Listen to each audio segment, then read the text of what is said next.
Bonjour, dans ce tutoriel nous allons voir comment procéder à l'évaluation des risques et derrière au zonage effectivement des pièces qui comportent un générateur.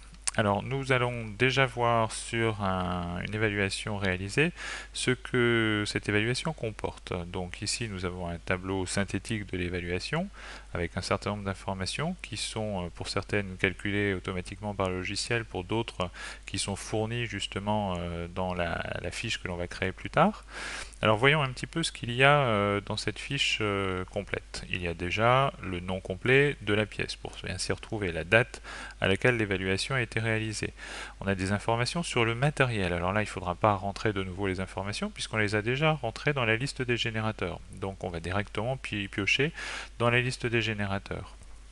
Les choses qu'il faudra mentionner, ce sont par contre les paramètres d'utilisation du générateur. Connaître sa tension, son ampérage et la durée du cliché. Alors ces informations doivent être les informations qui sont communiquées par l'organisme agréé qui vient faire des mesures de dose dans votre cabinet. Quelquefois, les informations sont assez simples à retrouver, comme ici, là, c'est un tableau provenant d'un rapport d'organisme agréé. Donc on a ici la tension, on a ici le temps d'émission, on a ici donc le courant, et on a quelque chose qui est ici entre deux, les masses, donc les milliampères multipliés par les secondes.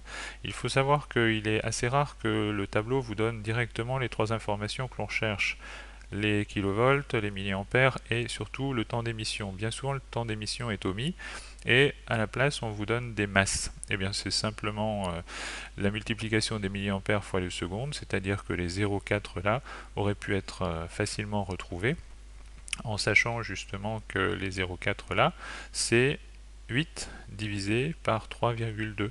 Donc ici c'est assez simple. De toute façon vous avez sur le site dans la partie tutoriel toute une explication qui est cette fois faite par écrit là, de la façon dont il faut utiliser justement ces tableaux si un des paramètres qui est demandé dans le formulaire n'est pas directement accessible sur les tableaux fournis par les organismes agréés.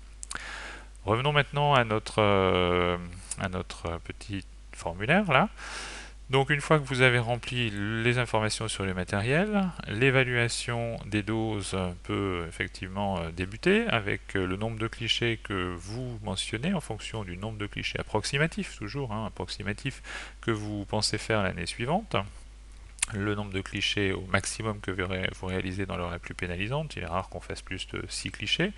Et là, vous allez rechercher toujours dans les informations procurées par l'organisme agréé les doses donc à 50 cm, la dose à 50 cm. Alors ici sur le tableau qui est présenté, la dose à 50 cm est directement donnée en microsieverts par cliché. Donc là ce ne sont pas des microsieverts par heure qui sont mentionnés, mais bien des microsieverts par cliché à 50 cm.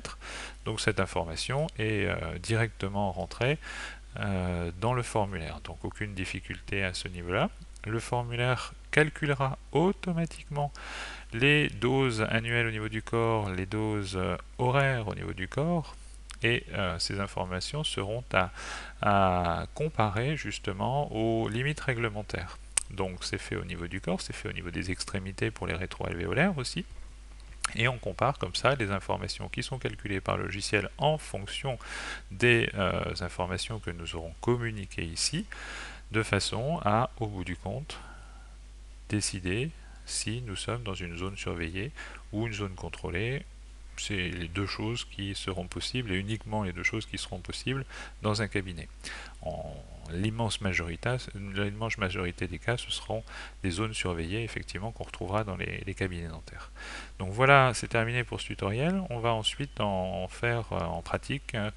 Donc c'est dans des tutoriels futurs que nous verrons ça. Je vous remercie, au revoir.